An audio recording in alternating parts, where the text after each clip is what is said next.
Namaskar India. Welcome back to the second day of Amazon Smbhav 2022. Yesterday we heard global leaders and industry icons share their personal journeys, discussing future trends and giving us insights into the role that digitization, next-gen leaders and exports will play in the growth and progress of small businesses in India. But we are just at the beginning of that journey. Today in day 2, we will be listening to industry leaders, small businesses and Amazon experts talk about skilling and innovation, emerging technologies, brand building and sustainability. These are all key factors in spreading the gift of Pragati, Har Disha.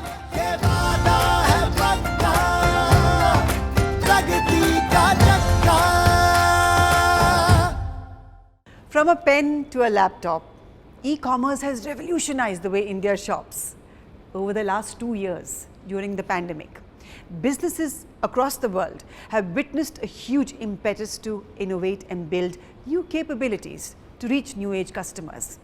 So today, we have Mr. Raghava Rao, Vice President Finance and India CFO, Amazon India, in conversation with Mr. Sudhi Sitapati, Managing Director and CEO, Godrej Consumer Products, and Russell Grandinetti, Senior Vice President, International Consumer, Amazon, to discuss just that, building and innovating for Indian customers.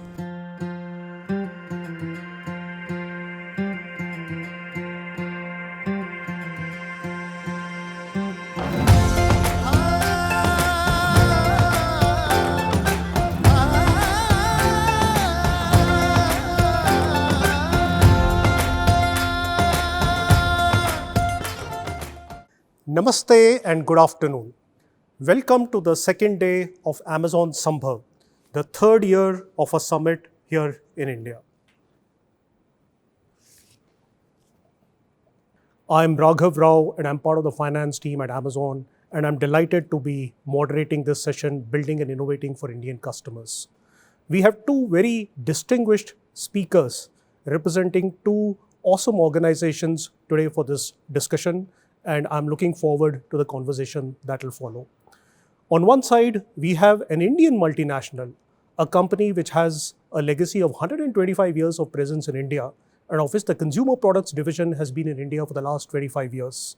Having served customers in India, this company is now spreading its wings and is building a presence and a franchise in Southeast Asia, Africa, Middle East, and parts of Latin America. Representing this company is Sudhi Sitapati, Managing Director and CEO. Welcome Sudhir to the show. As a quick few sentences of introduction, I've had the pleasure of working with Sudhir in a part of his 25 years of distinguished experience across both Indian multinational as well as Indian multinationals, and as a senior seasoned marketing professional. Sudhir, once again, welcome to this show. Thanks, Raghav. Pleasure to meet you again. On the other side, we have Amazon India, a company that needs no introduction. Amazon is one of the largest consumer tech companies across the world, and having built its franchise across the world, it has now been serving customers in India for the last 8 years. Representing Amazon is Russell Grandinetti. Russ is the International Senior Vice President for Amazon Consumer Business in India, and he has the privilege of leading a team that serves customers all the way from UK and Western Europe to Singapore and Australia, and on the other side, all the way from Brazil and Mexico, Middle East, India, to customers in Japan and China. Welcome, Russ, to this show, and good to have you with us. I'm very happy to be here. Thank you. We'll both get on with the discussions. So, Sudhir, my first question is to you. You lead an organization that's in the business of building brands for consumers. Essentially, you buy raw material, you convert and manufacture the raw material into finished products, you distribute these products across customer selling points, and then you market them. What exactly is the role of innovation across this value chain, and where do you think it is most effective?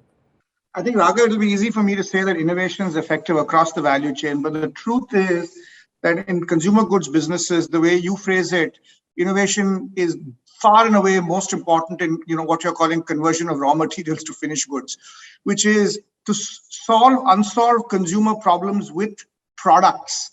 And that's the heart of innovation. I mean, obviously there's innovation in media and sales and distribution, etc. But this is really the role of consumer goods companies, and we should keep sort of remembering the fact that these are chemical engineering companies, chemical technology companies that solve unfulfilled consumer needs in this space.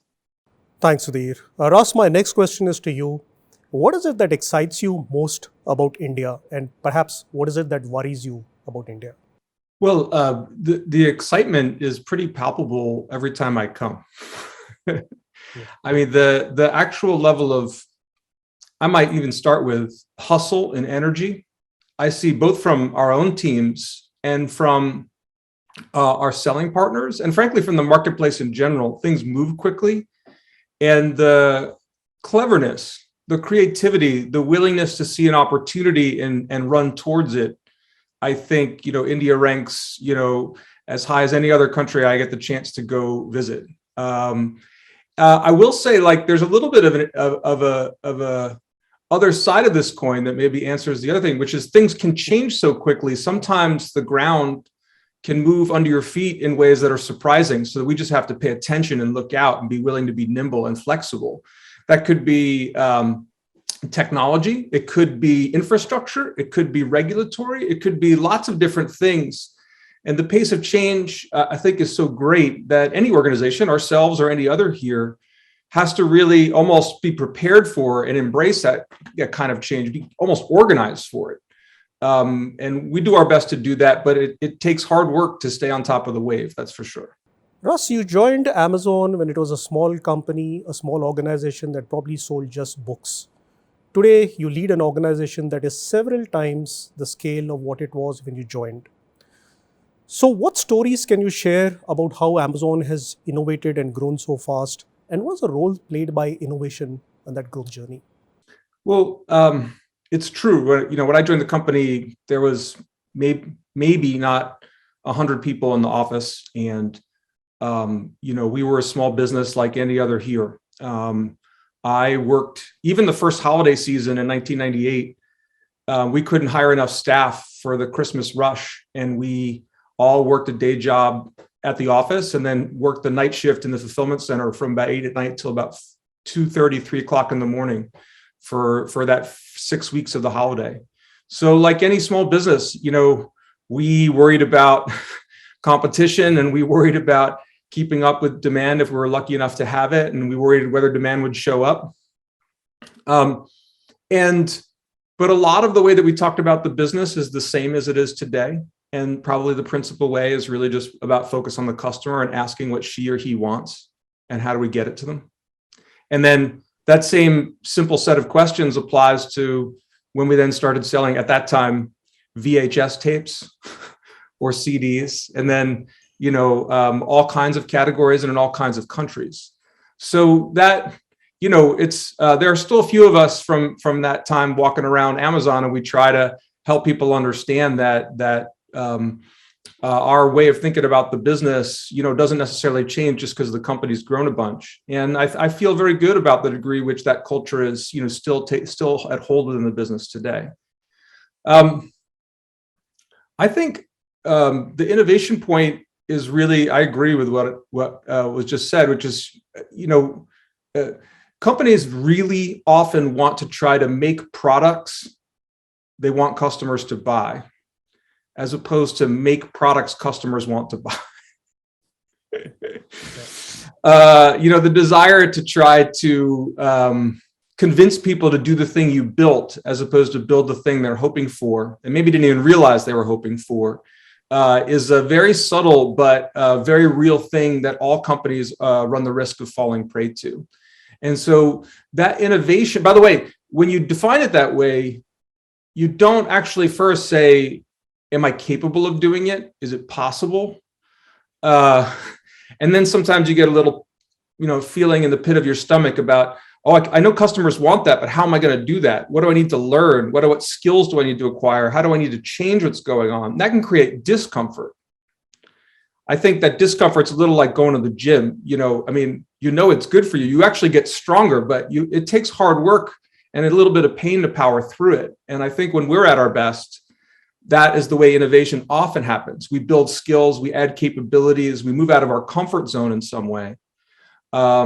But if we're really paying attention to what people want, there's good things on the other side of that. Thanks, Russ. You spoke about moving out of the comfort zone. Sudhir, that brings me to the next question to you. Godrej is a company that has served customers and consumers in India. And I guess in a way, you moved out of your comfort zone to now start serving consumers in Asia, in Middle East, Africa, and parts of Latin America. What's this journey been like, and how alike and how different are your consumers in these different geographies? I mean, Raghav, Godrej is part of my experience, but, even when I was in my previous company, which was Unilever, which we were together, one of the things that I realized is that consumers across the world are surprisingly similar. And I'll give you an example. I was doing a consumer group in Paris and I didn't speak French. I was kind of at sea and I didn't know what to say to consumers. So I used a technique that I use in rural India, which is I introduced the word mother-in-law into the conversation. And all the, French women started tittering because everyone had the same feelings towards mother-in-law, whether in a poor Indian village or in in a posh place in France. So I just feel like consumers, and I've just come out of traveling to Indonesia. I've been traveling in Africa. I find consumers surprisingly alike in what they want and manufacturers trying to find complexities which differentiate consumers.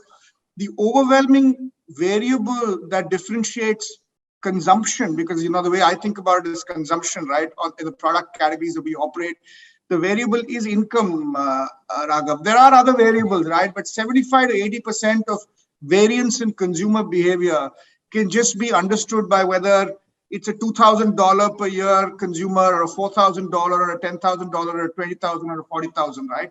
So that I would say that's the variable that I use to understand, and then variances across this curve, one can then find some other explanatory variables like culture, etc., etc. So my broad answer to that is consumer is the same, income being the big differentiating variable, and then you'll find a few others that start to make a difference. But that's anyway the mental model with which I approach consumers across the world. Thanks, Sudhir. A similar question to you, Ras. What is it about Indian consumers that has surprised you? And what is it that didn't surprise you? Because you were overseeing a large part of Amazon India's journey in India. Actually, I'll start with what I heard Sudhir say, because I agree with him entirely about the commonality of consumer demand. So this is sort of the didn't surprise. Retail is a very local business. How it's conducted and who customers choose, the actual set of characters might look somewhat different in the UK or Japan or Brazil or India. But nowhere in the world do customers want less choice or higher prices or slower service.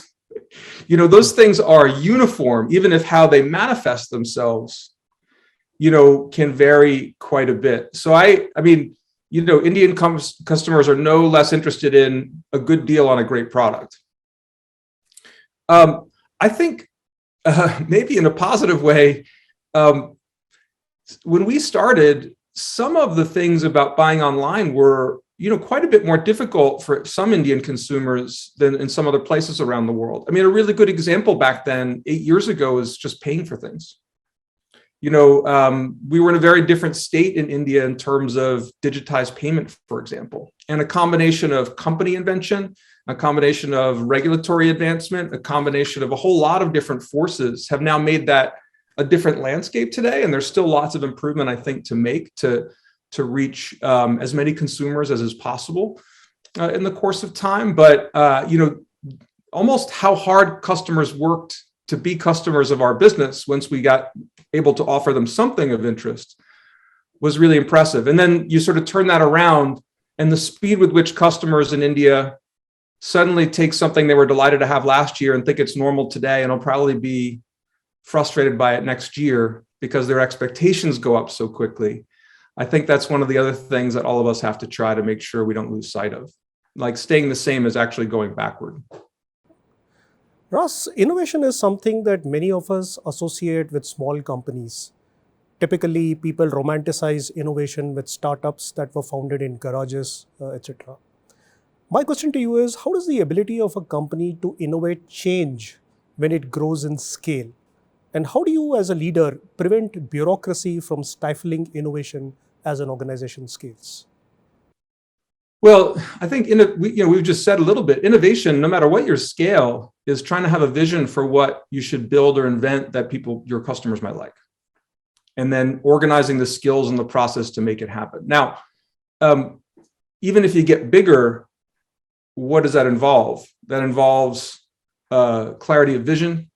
That involves the willingness to take risks. So I think one thing a bigger company might run the risk of is being so focused on protecting the way things are today, it's not willing to change and take risks to change what it's doing. And I think all of us have a role in trying to, by the way, not just incent risk taking, but part of risk taking is not infrequent failure.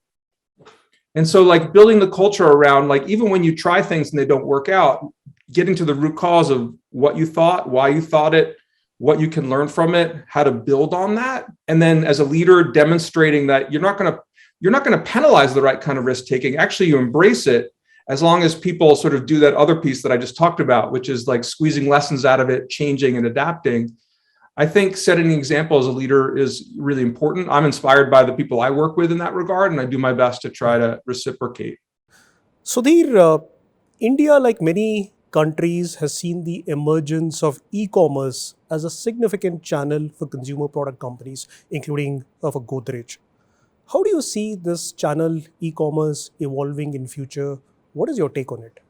I think, Raghav, I think it'll be ambitious for me to talk about how e-commerce will evolve in the future. Frankly, you guys know this better than I. Lots of people know this better than I do. But let me tell you how and so I don't want to sort of go there.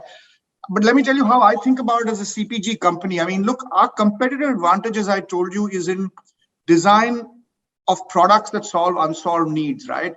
For me, a channel is like a new road to a same destination. When the road comes up, I'll make sure that our cars can travel on that. So I don't spend a huge amount of time thinking about the evolution of a channel. I spend a reasonable amount of my execution saying that whatever channels consumers are shopping in, are our brands visible and available in those channels, right? So that's really important. So today for me, if the salience of e-commerce in groceries is XYZ, in those channels are we present is something that I spend a lot of time thinking on. As far as the future goes, I spend a lot of my time thinking about what products will they use, let's say in hair care or household insecticide, and what are the unsolved needs there. So that's how I choose to spend my time. And then guys like you are obviously much better placed to evolve this world on e-commerce, and we'll ride on that, as suppliers to your industry. So yeah, that's how I think about it. Sudhir, sitting today in India, what consumer trends do you see taking shape and are relevant for the future?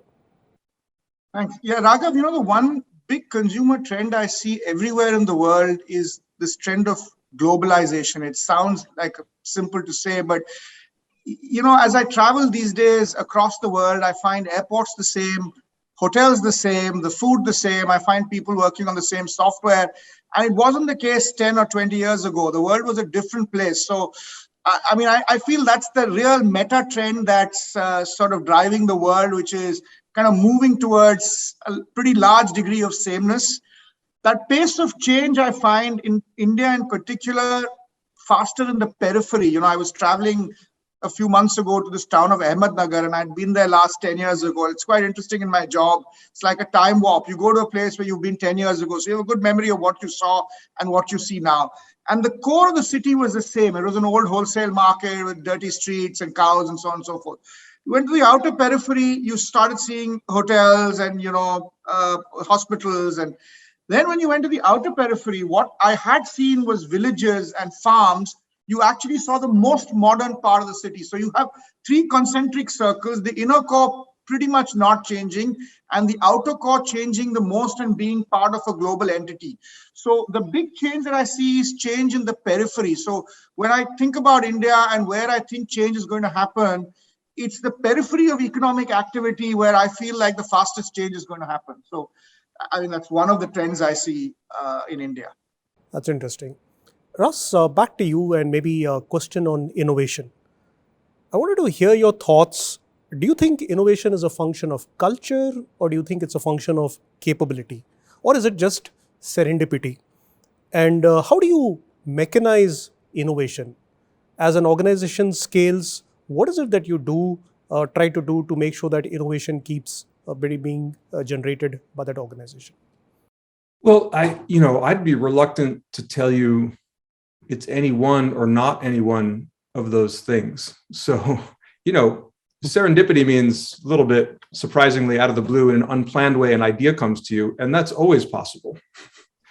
But I don't think, sitting under the apple tree, waiting for the apple to fall on your head and thinking about gravity is the only way to go about inventing something or discovering something or realizing something. And in fact, we have some methods we use to try to organize innovation.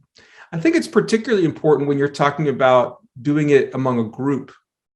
And the reason is because, if I just tell you the pitch outline of an idea of a thing I think we should go build, 10 people could hear that and 10 people might go away and go build a different thing.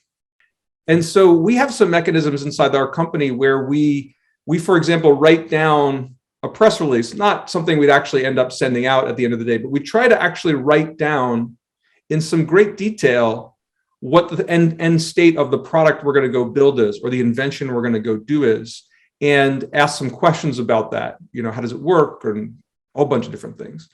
And we try to clarify what the end result of our building process is going to look like. And we debate how interesting that would be to people and how successful it might be and all those other things. And then that creates, then the engineering teams can go away and actually build something they know is going to meet that end purpose, or, or the marketing team or the operations team or whatever. So there are ways to have mechanisms that let invention take hold. And I think even part of it is just a willingness to play with ideas that seem impractical or not worthy for a little while until you reshape them. We've had many major inventions at Amazon whose first, second, and third iterations failed quite badly for one reason or another. And so if the core of the idea is there, sometimes it also requires that kind of perseverance and tinkering in V2 and V3 and V4 if you have conviction about what you're really doing. And that's hard to do. It's hard to know. It's hard to know to be right. But I do think it's a muscle you can exercise. And I do think it's a thing that you can improve your chances of having happening the way you organize and the process you use. Russ, consumer technology companies tend to be fairly centralized in their decision making. Amazon, on the other hand, believes in empowering the part of the organization that is closest to serving the customer. So how do you manage the tension that you probably have in the organization of being global in scale and at the same time being relevant and competitive locally? So how do you manage local versus global within your organization?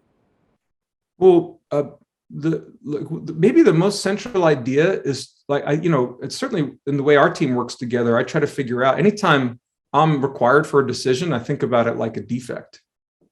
And I ask myself how I could push that decision-making down into the organization. And frankly, even as a business, we then distribute it even further to our selling partners. Like, what items are customers interested in and how should I price them? Is a decision that get made by tens of thousands, hundreds of thousands of different sellers on Amazon around the world every day.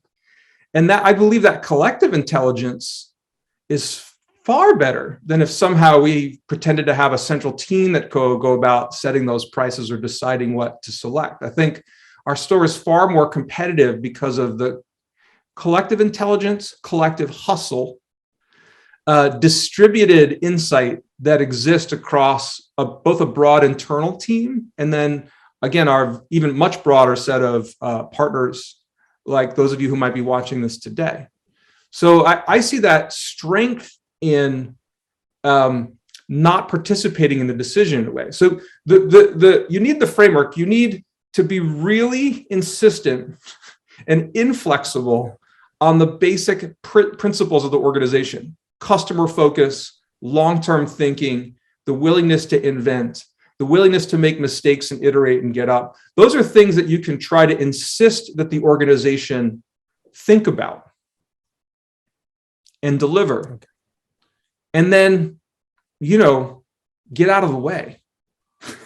If you're a person in my position, to the extent possible. And I think, no organization is perfect at that. We're not, but we try hard for that. I think it's one of the things that's helped us so much.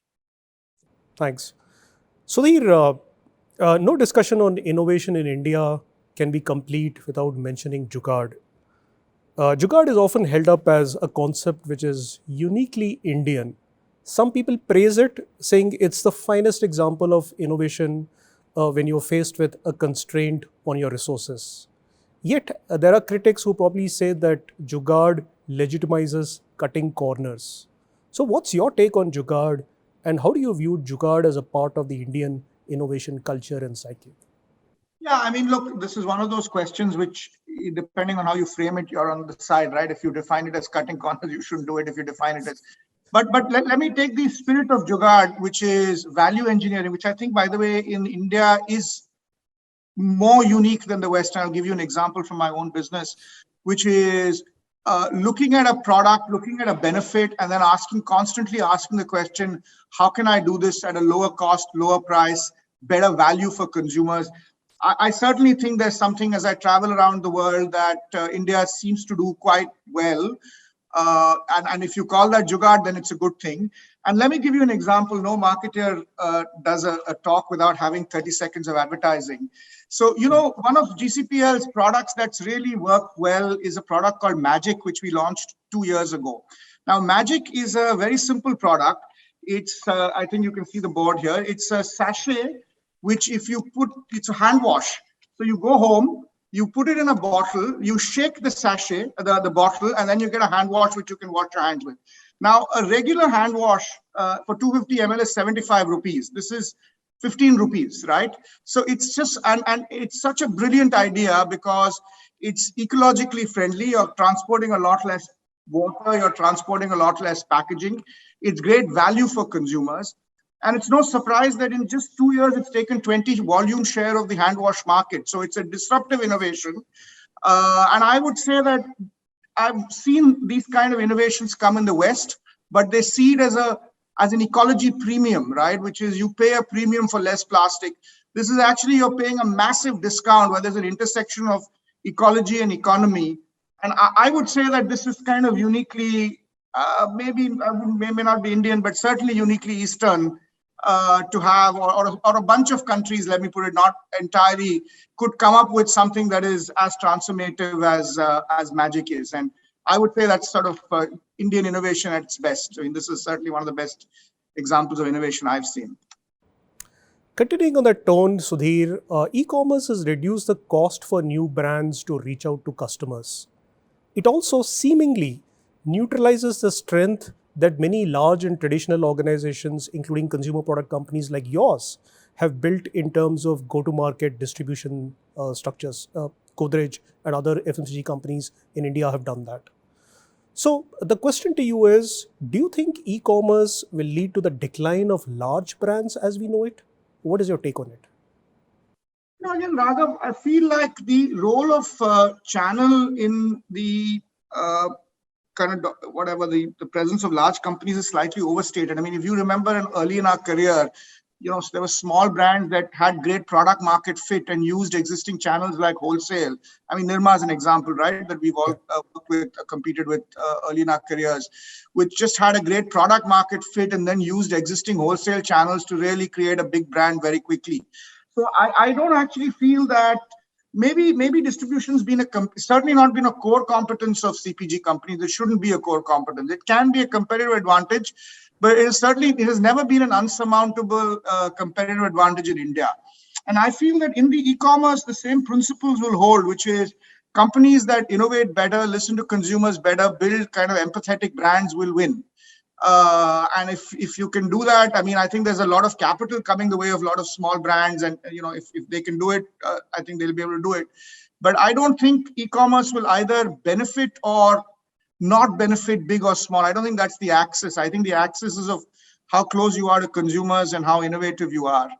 And brands that do that will win. And that's always been the case, by the way. Nothing's changed. I mean, even in the past, that was the case. Russ, my next question is to you. Amazon celebrates and embraces failures in innovation. In fact, you referred to it in an earlier part of the conversation. What's your favorite story of an innovation that didn't work, and what did you learn from it? Well, maybe I'll give an example of an important one that didn't work for a while until it did. When I started at the company, and you mentioned it was just in the US and we only sold books, our original model was to be a first party seller like every other normal retailer that you'd walk into. So when you came to Amazon website in 1998 and you went to buy a book, we ordered that book. Either we had ordered it in advance from a publisher and stocked it somewhere or a distributor, or we placed the order after you told us you wanted it, and then we would inbound it, receive it, pack it, and send it to you. And then a couple of years later, partly inspired by other things we saw happening online and partly by, I hope, some good judgment inside the company, we thought, why should we be the only one to list and sell books? We should let other booksellers list and sell books. And by the way, all the internal operations of the company were organized around this 1P model. You had buying teams, you had warehouses and operations teams, you had and so it was actually quite controversial. In hindsight, it seems funny to say, yes, we're going to, on the same product page for, this new book, we're going to let a used bookstore in Ohio list and sell their copy of the book against the new version that we're selling. And that's going to be great. And there was a lot of internal resistance to this idea. But at the end of the day, fundamentally, that choice for a customer, a new or used copy at somewhat different prices, maybe at somewhat different speeds of delivery as well, made our store stronger and more interesting for a customer to return to. It created a flywheel that fed itself. And our first version of this, by the way, we launched the third-party listings, but as a separate section of the store, priced by auction. Because at the time, if anybody is old enough to remember here, eBay was running entirely as an auction model. There were a couple of other sites that also had successful auction models going, and so it seemed like the way to sell third-party goods or goods with third-party partners was to use an auction pricing mechanism for it. It failed terribly. Then we had the bright idea to say, stop the auction pricing mechanism, but we had a separate section of the store where the third-party listings were, separate from our own first-party listings. That also went for quite a while, failing miserably. It was kind of like this separate ghetto in the corner of the store that most customers never found their way to. Only after a long time did we have the courage to actually take the listings from our selling partners and put them on the exact same page as the new product we were selling. And then the spark was lit, and then, everything has evolved over the next 20 some odd years since then. But that business was going badly for a while. And a lot of people were like, why are we wasting our time on this? Let's just go be a good retailer. But the fundamental idea of why that incremental selection would be interesting to customers was true the whole time. We just need to implement it correctly, or implement it in a way that allowed everything to proceed. And that is the best example I can think of, where you can see in our business today how important it was that we had conviction about how good working with selling partners was for our business long term. And I'm very pleased and proud that we stuck it out. Thanks, Ras. Sudhir, probably my last question of the session is to you. From your vantage point as over 20 years of a marketing and business leader running a consumer business in India, what advice do you have for multinational companies that seek to serve customers in India? I don't know if I'm in a position to give advice, but I can tell you, to the audience here, I think as companies, and I think you alluded to it earlier, Raghav, I think the one thing that I would say is that big companies should be close to the product. I think it's a bit of a cliche to say be close to the consumer. I think as you become bigger, you get closer to processes, and you are a little distant from the product. Whereas if you're a small business, and there's a continuum of many businesses sitting actually in this table here in this meeting, As a small business, and many of our audience here are small businesses, they are passionate and very close to the product. And I would say that if companies operating in India get their team to get close to their product, I think they'd benefit a lot. And not the periphery, as I told you, there's lots of stuff going on around. There's lots of changes, channels, distribution, but that sort of kernel of the product, if the company is passionate about, I think it will do well. Sudhi Sitapati and Russell Grandinetti, thank you for your time. It's been a pleasure speaking to you. Thank you and have a good day.